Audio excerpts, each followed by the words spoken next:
Hello, I wanted to make a short video going over the answers to the quiz from Monday, May 11th. A lot of people got the answers close to being right, but not 100% correct, so I wanted to just go over one of the problems. There were a number of different versions of the quiz, so I'll just go over one of the examples. This is one that some of you had, that we had two forces acting on an object, and so the first thing that you want to do is draw a picture. Oops, I don't want that pen. I'm going to draw a picture with two angles, or two forces. I'll call this one 330 newtons. And then this one will be 250 newtons.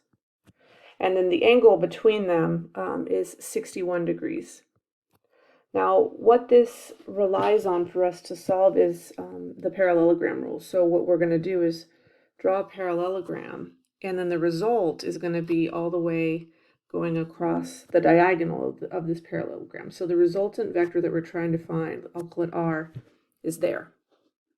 Now, one of the things that you also need to think about when you have a parallelogram is that angles that are adjacent to each other, next to each other, are supplementary. They add up to 180 degrees, because what we're going to do is just look at one of the triangles. And so if I take 180 degrees minus 61, that'll give me 119.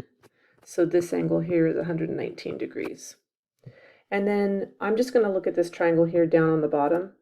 And so because this is a parallelogram, this side also here is going to be 250 newtons as well. Okay. So for the new triangle that I'm considering looking at, looks kind of like this. This is 250. This is 330. We're trying to find this, and this is 119 degrees. And so we'll use the law of cosines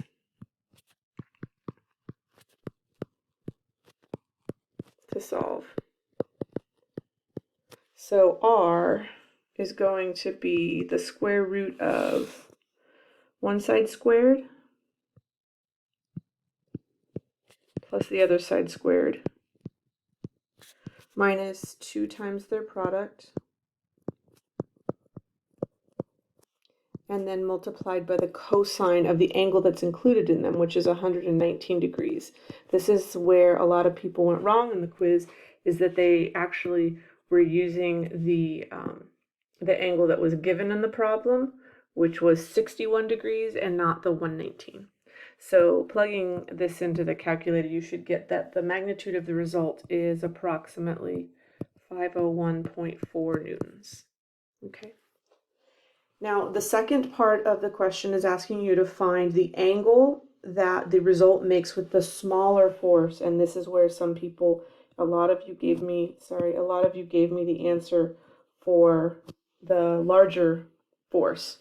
So looking back at the original picture, we've got two angles. We've got this one here, which is going towards the smaller force, and we've got this one here, which is going towards the larger force. A lot of you gave me the wrong angle in this. So the one that I'm going to be trying to find is the one that's on top there. So I'll call that theta here. So now I've got a new triangle that I'm looking at the one on the top now. I know that this is 501.4 because I just found it. This angle here is 119 degrees. This is 250. This is 330. And I'm trying to find this angle. And I'm going to use the law of sines now, because I've got the sides across from each of the angles. So now we'll use the law of sines. So the sine of theta over the side opposite of it, 330, will be the sine of 119 over 501.4. We can, now that we know the length of that result, we can use the law of sines. So rearrange this.